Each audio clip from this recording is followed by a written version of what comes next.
kan dianggap keturunannya Nabi Muhammad, Habib. Harus saya ikut Al-Quran ini. Nah tapi ternyata Habib-Habib sembahyang semua katanya. Saya bilang kalau mau memberitahu ya harus belajar dulu Quran ini sampai betul-betul tahu dan menemukan poin-poinnya.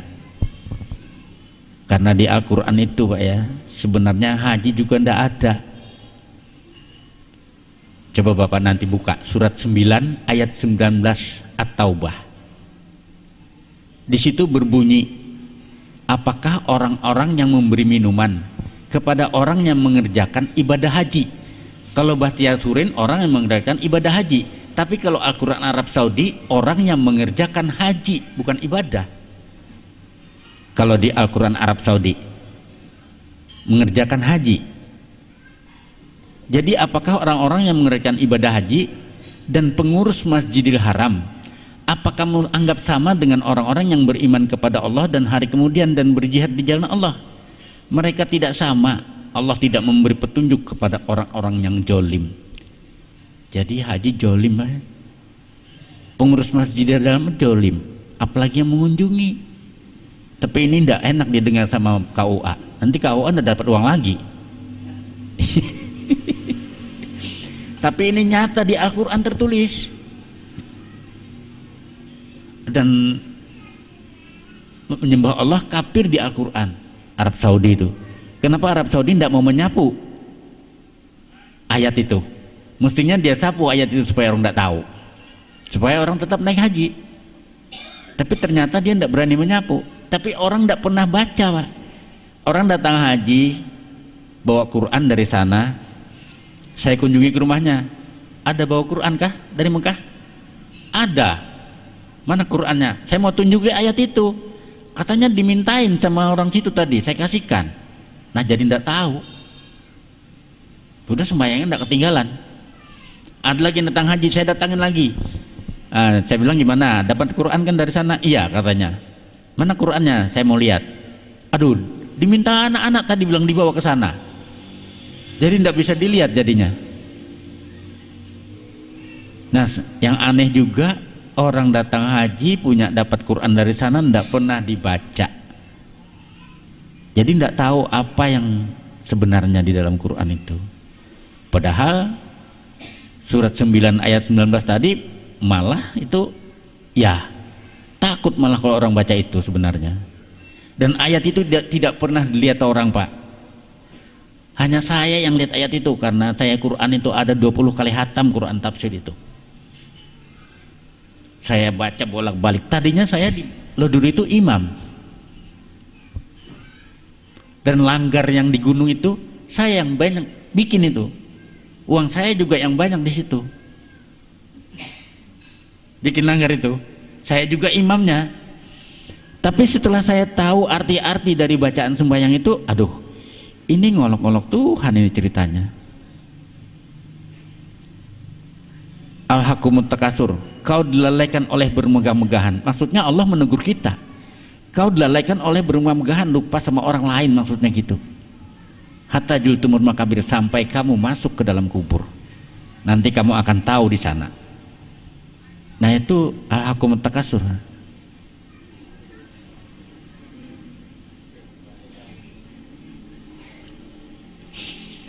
Jadi memang sangat sulit Pak sebenarnya. Tapi kalau kita ada keinginan memang sangat susah orang buka Quran itu. Anak IAIN itu aja saya bilang coba kamu baca Quran. Aduh Pak, gak tahan saya cuma 2 lembar aja mata jatuh katanya, ngantuk. Padahal IAIN kok datang ke rumah saya, padahal bawa Quran semua. Jadi katanya baca Quran itu sangat sulit. Mata ini kayak digantungin aja sama jin saya bilang. Jadi susah menemukannya. Ya itu padahal rumusnya ada di Quran itu. Cuman itu saya juga heran.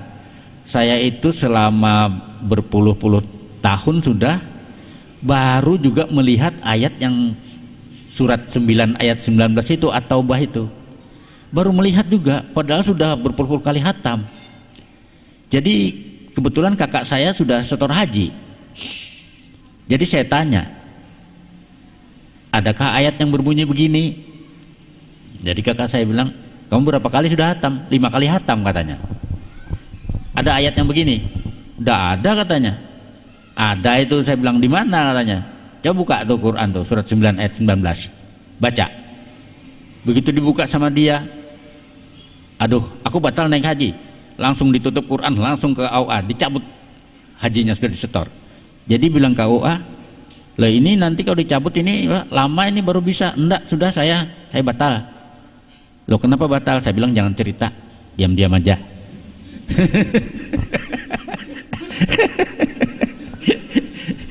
Iya, jadi haji tidak beriman Pak di Quran itu. Tapi memang ayat itu aneh Pak. Berapa tahun saya sudah baca itu tidak melihat ayat itu, baru ini. Jadi Haji Naryo itu sama Joko namanya lagi buka Quran juga, karena ke rumah saya kan. Jadi buka Quran sudah 8 kali hatam. Saya tanya, adakah ayat yang berbunyi begini? Sudah 8 kali hatam kan? Tidak ada katanya. Di mana? Nah, coba kamu buka surat 9 ayat 19 At-Taubah. Berapa? Di mana katanya? Surat 9 ayat 19 At-Taubah. Ambil Quran, dibuka sama dia. Saya suruh baca. Dibaca sama dia kan. Wah, katanya. Aduh, langsung dibel sama saya lagi. Wah, jadi kayak apa bah ini saya melebur haji saya ini 6 kali naik haji. 6 kali naik haji, hajinya mau dilebur. Dia ngomong sama saya di HP nih, kayak apa saya melebur haji saya ini. Aduh, saya bilang enggak tahu saya itu. Kamu buka aja surat 25 ayat 70-71 Al-Furqan. Berapa katanya? Surat 25 ayat 21 ayat 70-71 Al-Furqan. Dibuka sama dia. Jadi taubat yang sebenar-benarnya berbuat baik, berbuat yang baik-baik, berbuat kebaikan. Itu taubat yang sebenar-benarnya. Jadi kalau tobat dalam sembahyang, aduh sangat sulitnya Pak. Karena dalam sembahyang pasti minta-minta. Habis minta-minta baru membaca tobatnya. Jadi sebenarnya di Al-Quran itu tidak ada perintah sembahyang. Yang ada perintah sholat, dan sholat bukan sembahyang. Karena tidak ada wa aqimis sembahyang. Yang ada wa aqimis sholat. Jadi memang banyak yang istilahnya kekeliruan ini. Sebenarnya bisnis, sembahyang itu bisnis dari Imam Syafi'i. Ya tujuannya supaya orang naik haji itu. Jadi katakannya Mekah tanah suci. Makanya saya jawab, kalau Mekah tanah suci ya kumpul uang banyak-banyak. Kalau mati ya kubur di Mekah. Kalau kubur di Bakungan ya tanah haram. Haramnya kafir. Ya itu orang merasa begitu kita dibodohin gini ceritanya. Jadi saya bilang banyak-banyak aja baca Al-Quran tafsir. Kalau bahasa Arab tidak tahu artinya. Tapi Imam Syafi'i kan mengatakan bahasa Arab dapat pahala. Makanya orang tidak mau belajar bahasa Indonesianya. Karena kalau bahasa Indonesia tidak dapat pahala, bahasa Arab yang dapat pahala.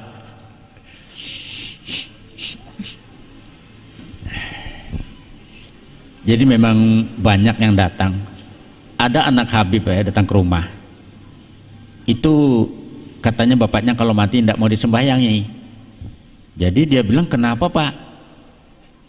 Kamu tanya aja sama orang.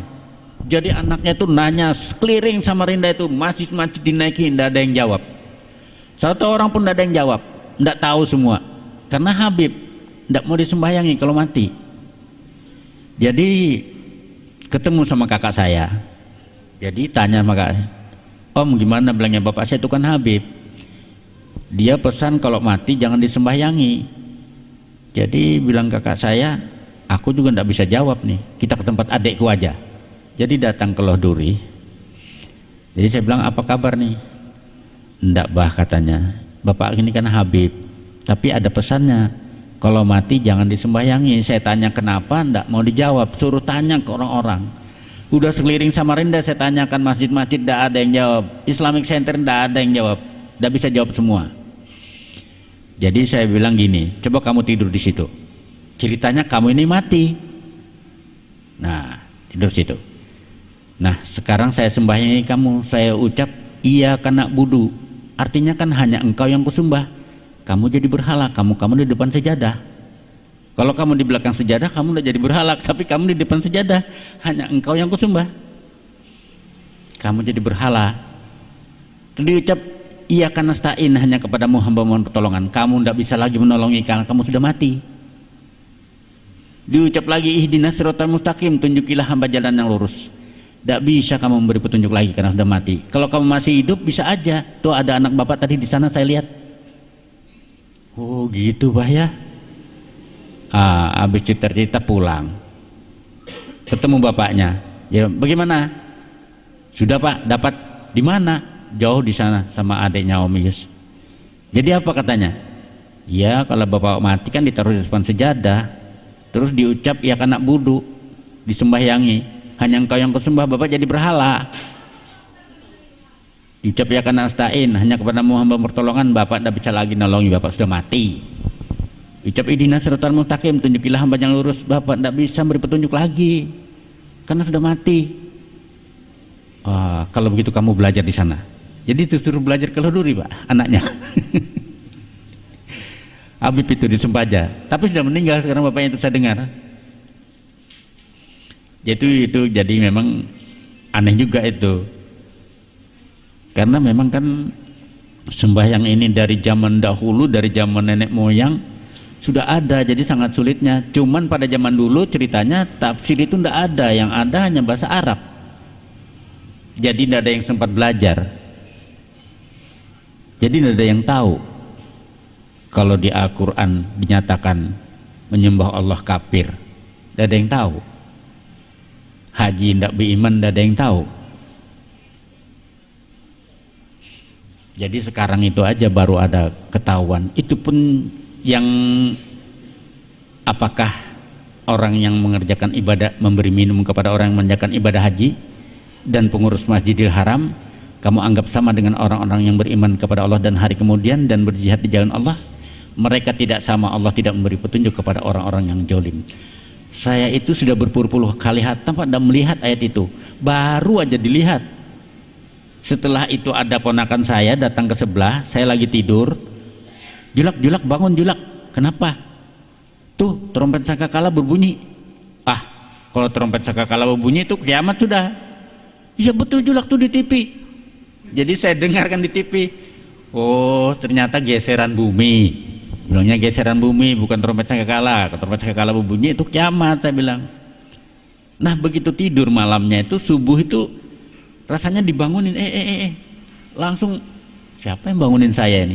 Langsung buka Quran, langsung ayat itu tadi 9:19 itu. Baru tahu saya, padahal sudah berapa puluh kali hatam. Itu saya omongkan sama Haji Naryo, sama kakak saya itu. Kakak saya sudah setor haji, ditarik balik dia. Jadi naik haji dia. Karena haji dinyatakan tidak beriman oleh Al-Quran. Mungkin Bapak pernah ada yang tahu juga. Coba nanti Bapak buka Al-Quran, surat 9 ayat 19 At-Taubah. Jadi haji tidak beriman, pengurus Masjidil Haram tidak beriman, apalagi yang mengunjungi. Kenapa? Karena Ka'bah bukan rumah Tuhan dan salat bukan sembahyang di Al-Quran. Kan Ka'bah itu dinyatakan rumah Tuhan oleh Imam Syafi'i dengan ayat Al-Quraisy ayat 3, surat Al-Quraisy ayat 106 ayat 3, Ka'bah rumah Tuhan. Padahal dijawab oleh Al-Quran, wal awalu wal akhiru wal zahiru batinu, awal Allah, akhir Allah, jahir Allah, batin Allah, wa huwa ma'akum aina ma kuntum. Dia ada bersamamu di mana saja kamu berada. Jadi manusia kalam Allah yang sifatnya la hawla wala quwata.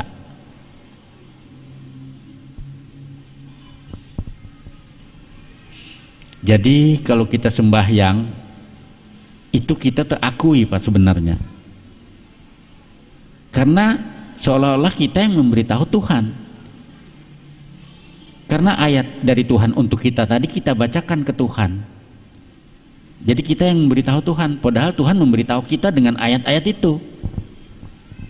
Apalagi kalau macam tadi al-ala itu, sabbihisma rabbikal a'la, sucikanlah nama Tuhanmu yang maha tinggi. Maksudnya kita disuruh mensucikan nama Tuhan yang maha tinggi.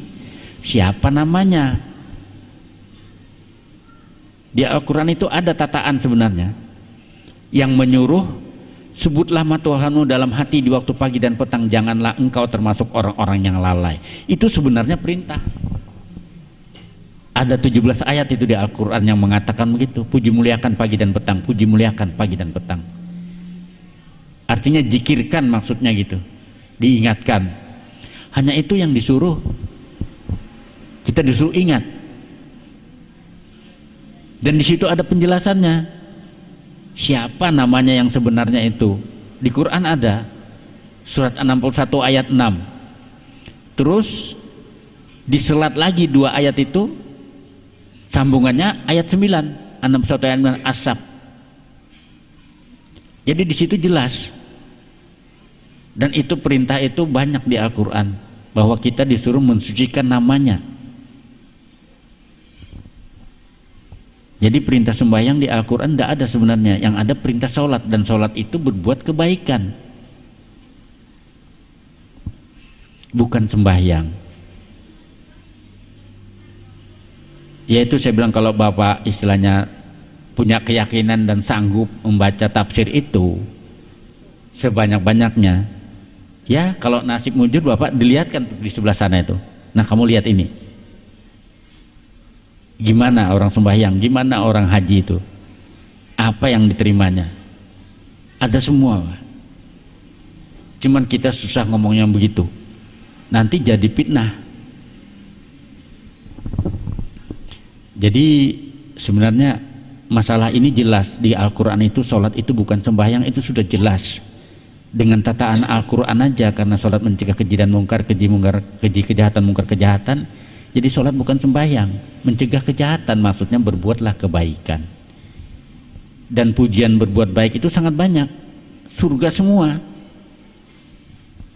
Berbuat baik mendapat surga, berbuat baik mendapat surga, itu banyak sekali ayatnya.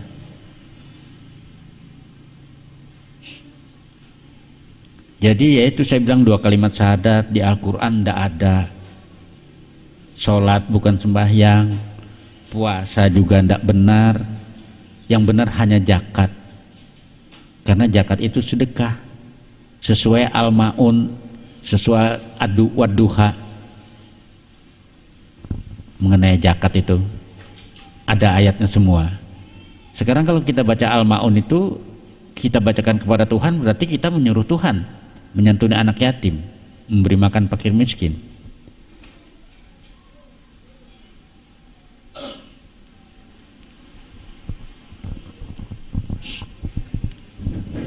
Jadi tempo hari juga ada ibu-ibu dari Tenggarong itu datang juga ke rumah tuh, 5 orang. Jadi yang 4 orang itu nanya macam-macam pertanyaan-pertanyaan itu, ini saya jawab semua. Cuman 1 orang itu ndak ada pertanyaan apa-apa. Jadi pas sudah terakhirnya saya tanyain, adakah yang belajar tasawuf di sini? Ya tahu-taunya yang 1 orang itu belajar tasawuf. Jadi ndak banyak pertanyaan dia. Jadi saya bilang, sudah tahu kan kesimpulannya? Iya tahu Pak, saya pernah dengar bilang. Nah jadi makanya ndak ada pertanyaan, saya bilang. Ketawa dia. Berarti dia sudah tahu. Cuman istilahnya ndak enak sama tetangga-tetangganya kan. Jadi seolah-olah dia sembahyang itu hanya tameng, supaya tidak dimusuhi orang.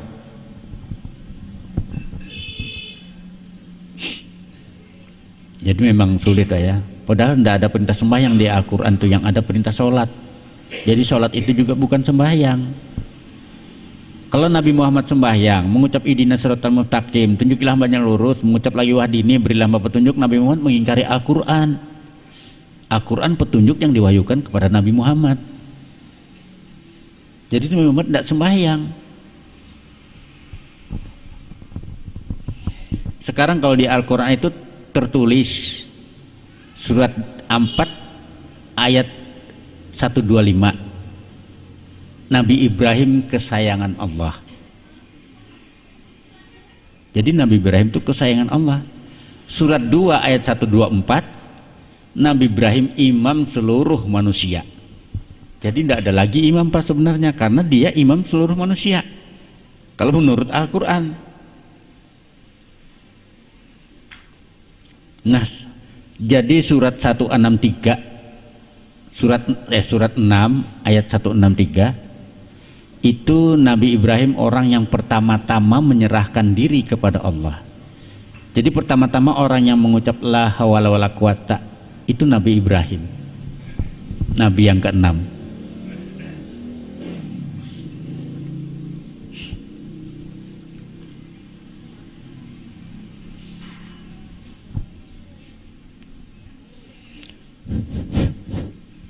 Bapak kita Pak Dede telah menguraikan masalah Quran. Quran itu adalah petunjuk bagi kita. Kalau kita baca baru petunjuk. Jadi isinya yang kita pakai. Apa tujuannya? Yang dibaca aja. Baca Bismillahirrahmanirrahim. Kadang-kadang kita sering menguli orang, bujur lah. Kasih sayang, tapi membodohin orang. Betul lah itu. Kalau sayang, kasih sayang itu membodohin. Di sini saya sering dikatakan ilmu sesat, jadi ajar situ. Orang tahu ilmu sesat saja, tapi tujuannya tahu apa sesat sebenarnya. Sesat itu sebenarnya apabila manusia itu lepas kendali dari akal pikir yang sehat, ilmu yang benar, dan meninggalkan kasih sayang, itu yang sesat. Nah, sini saya uraikan lagi. Pertama adalah umat, kemudian Muhammad, kemudian Rasul, kemudian Allah Ta'ala. Karena Nabi Muhammad waktu Mi'raj beliau tuh ingin bertemu Allah Ta'ala karena ketemu Allah Ta'ala, karena pertemuan Allah Ta'ala. Barangkali kata Nabi, saya ini Tuhan juga barangkali, bilang kata Nabi. Lalu ada suara didengar, aku, bilang. Yang bersuara aku, yang mengerat aku, berarti orang tidak jauh. Jadi kedudukan Muhammad itu la haula wala quwata billah. Jadi sidin terserungkum sujud tuh kedudukan beliau adalah la haula wala quwata billah. Tidak daya upaya. Jadi bapak sekalian roh itu adalah Nur Muhammad, bapak sekalian jasad batang butuh adalah Adam. Semua batang tubuh dari Adam. Bapak sekalian roh itu adalah Nur Muhammad. Jadi kalau kita duduknya di Allah Ta'ala, ini pemakaian lah, duduknya di Allah Ta'ala, ahlaknya mulia, orangnya pemurah. Ahlaknya mulia, orangnya pemurah. Dicontohkan kepada Nabi kita Muhammad Sallallahu Alaihi Wasallam. Beliau tuh ahlaknya mulia, orangnya pemurah. Maka orang ahlaknya mulia, pemurah, maka Allah Ta'ala memuji Muhammad. Kita ini sebenarnya Muhammad juga. Kalau kadang aku Muhammad, biar hendak ton paung pian. Jangan paung. Kita ada Nur Muhammad juga. Seberatan ini semuanya ada Nur Muhammad. Jadi pemuha juga atau nggak ada pemuha, kali kena nama lihat. Lima baca terus anglah. Aku tuh latih mengajak supaya tujuannya tahu. Aku nih bekas ketua masjid dulu kan, tunggang junggang juang jungging, nggak tahu tujuannya. Gak ada sholat ujung-junging, tidak ada ayatnya. Di mana ayatnya ada ujung-junging di ayatnya sholat itu? Tidak ada. Yang ada sholat itu menjaga perbuatan keji mungkar itu nyata. Berbuat baik itu nyata. Nyata itu. Disuruh menyantuni anak yatim piatu nyata. Bila kita negara beruntung lah kita ini beruntung karena menyantuni anak yatim piatu penista agama itu jelas. Kalau sudah penista agama kayak masuk surga. Raup taros. Barang tiap sholat ya kada buadah aja. Jujur bila kada bersolat kada buadah. Misalnya gambarannya lah contohnya. Nih orang menguli orangnya 100 juta duitnya nah. Menguli orang 100 juta. Diberikan orang 10 juta. Berarti itu kada buadah dong. Apa jadi terus terang nih belak-belakan kita nih. Aku terus aja. Siapa kadang sini belak-belakan gue buka. Sian orang udah tahu tujuannya kan. Yang dijahati siapa yang dijahati itu? Diri seorang kan belahan jiwa. Maka bila kamu berbuat jahat sama saudara kamu, berarti kamu jahat pada diri sendiri. Nah bayangkan agama apa, suku apa, arena apa, jangan kita membedakan. Selalu kita jalankan silaturahim lah, selalu kita belum menanas. Jangan sampai kita berbuat naragis. Nah berbuat naragis itu kada baik. Di dunia ini kan kita di dunia ini ada polisi, kan itu yang menghakimi. Bila salah laporkan ke polisi. Kita ini ada majelis ulama. Kalau kita salah, saya salah, laporkan ke majelis ulama. Daripada waktu langsung ajarnya sesat. Ya, jalan sesat sebenarnya itu saya mancang lambang di muka tuh. Kalau sesat silahkan tangkap. Kalau manusia bisa memakai itu, Indonesia makmur. Jujur, sidik tablik amanah pakai, insya Allah Indonesia makmur. Sayang kita di dunia satu mat, artinya tidak lama, sebentar. Buat apa hidup dunia mensesarakan orang? Karena mati sadih. Yang cari itu kita supaya kaya dunia akhirat, itu yang dicari. Berusaha baik-baik, ya kan? Sebagian sisihkan sebagian harta kita pada orang lain, itu kaya dunia akhirat. Bukan jungging-junggingnya untuk akhirat, bukan. Jungging itu teori ya. Maka aku katakan tadi sekali lagi lah, yang 5 waktu itu baru mengerjakan ritual sholat, belum sholat yang sebenarnya. Dari syahadat, sholat, puasa, zakat, haji itu baru rukun Islam, belum selamat lagi, belum rukunnya aja. Biar hari-hari kan syahadat, sholat, puasa wajib. Jadi itu orang pakai, orang di pakai. Kalau orang di tauhid wajib digali, apa maksud tujuannya digali. Sayang kita busa kalau tahu tujuannya, tunggang ruit kalau tahu tujuannya, sayang. Ini maaf terus aku terus terang, Nabi umatku sedikit tuh, cari yang sedikit yang mana? Yang sedikit yang mana? Yang sedikit tuh nang sembahyang banyak. Ini mana-mana orang sembahyang, berangkat sembahyang dia berdosa aja, tuh nyata dah. Berangkat puasa berdosa aja. Tapi tujuannya puasa ada digali, tujuannya puasa digali tujuannya. Tuh haji itu digali tujuannya. Haji itu jarah, jangan buang dosa lah. Keliru kan buang dosa. Apalagi kabar rumah Tuhan bah munafik kam. Tuhannya nang berempuk jam suku berempuk di mana lagi cari? Ya saya berempuk, bahasa kita bersama, bahasa Quran huwa ma'akum aina kuntum. Aku lebih dekat dari lehermu, cari di mana lagi? Nih keluar masuk nih jatnya nih. Mun ada yang keluar masuk jatnya nih. Bah, mati lagi manusia terus aja mengkau mula. Nih nyata namun tiada ini nah orangnya nah. Allah aku. Itu sebenarnya yang berempuk pada batang tubuh. Nah kan batang tubuh ini duduknya la haula wala quwata illa billah. Antal mautu qabal maut. Matikan dirimu sebelum mati. Nah kalau yang kita mati yang siapa? Yang ada siapa? Bila kita menyembah meminta berarti belum paham di tauhid, terus aja. Belum paham. Ulama manakah? Masih di sini duduknya lah ulama masih nyembah meminta, belum tahu di tauhid Bang Ale.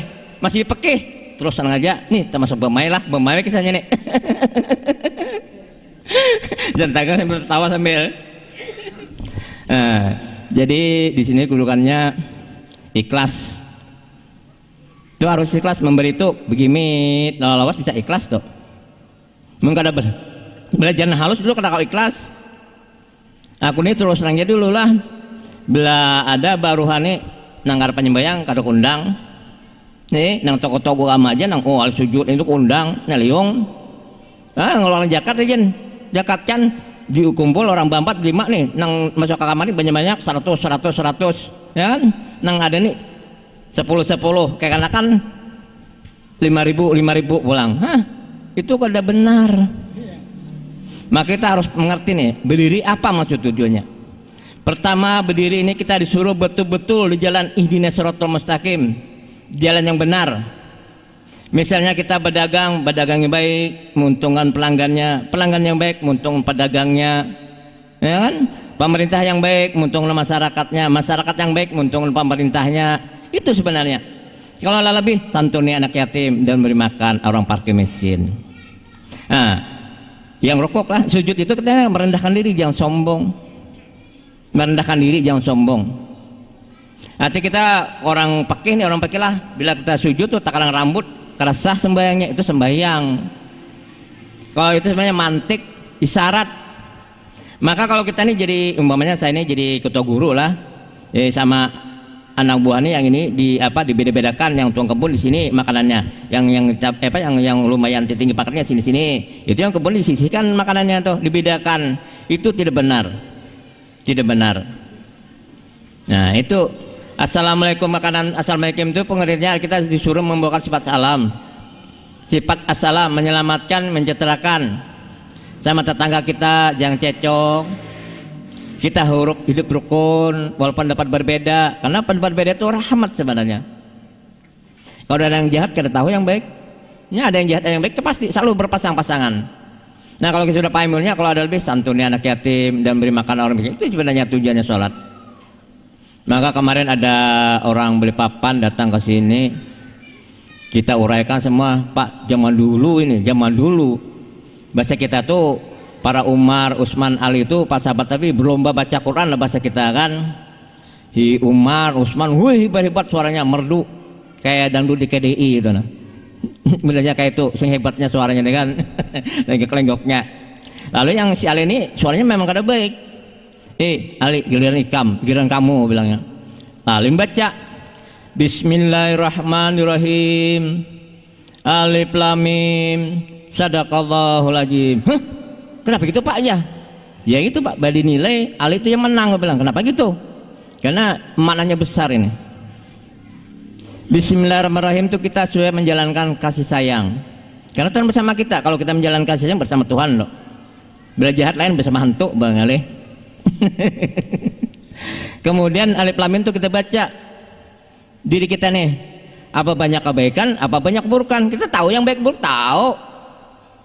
Apa dibaca lagi maksud tahu? Kita sendiri yang tahu. Quran itu petunjuk aja. Maka 30 surah Quran simpunnya ke Bismillahirrahmanirrahim. Bismillahirrahmanirrahim simpun titik, tidak huruf, tidak suara huruf. Bahasa Arab la hurufin la sautin la hurufin. Baca tinggal gawiannya aja lagi. Yang Rahman Rahim tuh jaga kelakuan. Kalau lebih bersedekah. Nah, itu kalau lebih maka sedekah inilah menyelamatkan keluarga kita yang mati. Napa aja terus lah yang mati tuh sedekah. Bila ada lebih karakawa gumbilinya pocoknya barang itu sudah sedekah. Bener kita dapat 10.000 sisihkan 1.000 udah lumayan. Itu sudah menang banyak. Mengkawat hari si bombon kan beri makan itu. Maka amalan kami di kilo 2 di Masjid Amin adalah pertama adalah amalan adalah mulai pintu hayat itu makan. Karena hidup kada kok kada makan. Maka hari Idul Fitrah itulah 2,5 beras tuh belajar memberi. Kalau bisa hari-hari memberi adalah mulai pintu ya hayat makan. Karena hidup kalau makan. Jadi amalan paling baik. Jadi kalau kita ngasih makan orang, maaf aja lah. Itu misi alam. Kalau kita memberi pakaian sama orang tuh menyelimutkan alam. Jadi batang tubuh sebenarnya alam dari ujung rambut sampai ujung ini alam. Jadi alam ini diperbaiki, jangan sampai rusak. Satu-satunya yang tidak rusak adalah jangan berbuat jahat, kamu memberi makan fakir miskin, itu memberi batang tubuh nih. Nah kalau itu bisa membaiki itu, nih kada buruk nih. Makanya Firaun itu kada buruknya aku Tuhan, kada buruknya aku Tuhan. Tapi gawinya salah. Jadinya gawinya pas, lenyap tuh, kada berbentuk lagi dah. Di sini maaf aja terus lah, ini madakan tinggi sudah nih.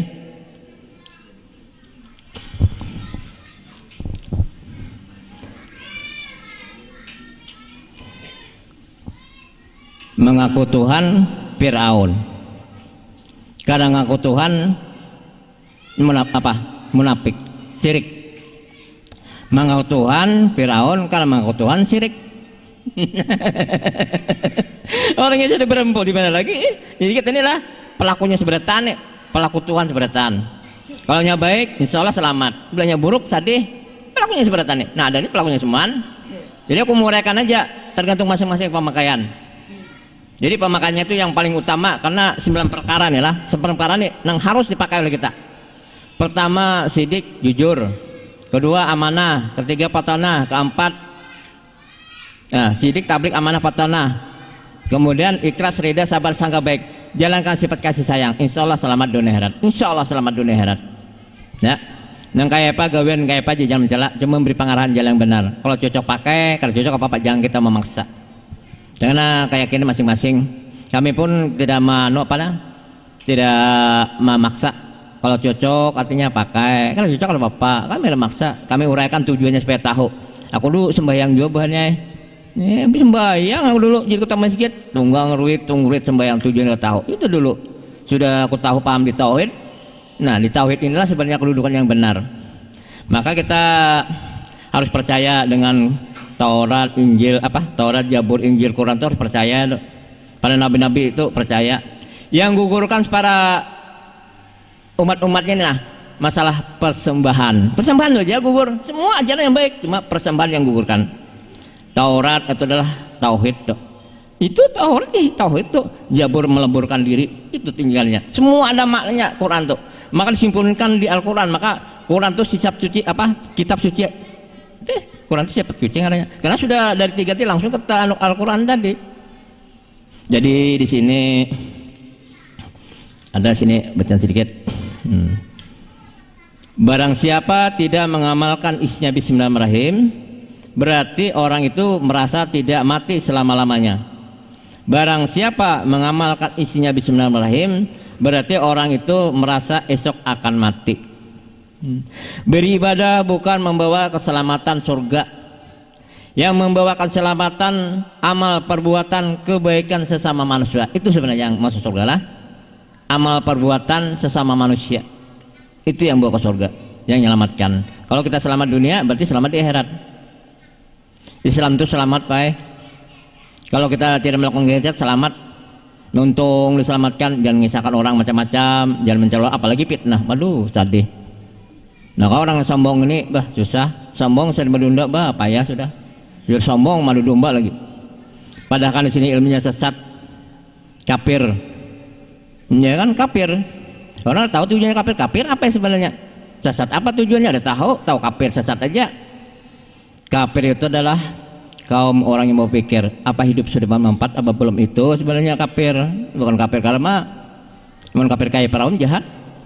Kafir nama agama, kafir yang sebenarnya adalah hidup bermanfaat apa belum. Makanya anak yang soleh itu orang yang bermanfaat di dunia, manfaat orang lain, itu anak yang soleh. Dicontohkan pada Nabi kita Muhammad SAW. Beliau mulai kecil, beliau sudah berusaha. Beliau sudah mulai kecil sudah berusaha. Beliau kambing, jujur lagi. Nah, apa namanya sayang Nabi? Karena Nabi Muhammad rajin dan jujur. Jadi anak yang soleh itu orang yang bermanfaat pada dunia, manfaat orang lain, itu anak yang soleh. Bukan jungging-junggingnya lah, bukan. Anak yang bermanfaat pada dunia, manfaat orang lain, itu anak yang soleh. Karena mau busa akhirnya amal jariahnya mengalir. Kemudian ilmu yang bermanfaat. Di Quran itu 3 aja, anak yang soleh, amal jariah, ilmu yang bermanfaat. Itulah. Sekali lagi, kalau ada kata-kata saya yang kurang menyenangkan, kurang berkenan di bapak-bapak, ibu, saudara-saudara kalian, saya banyak-banyak minta maaf. Ya.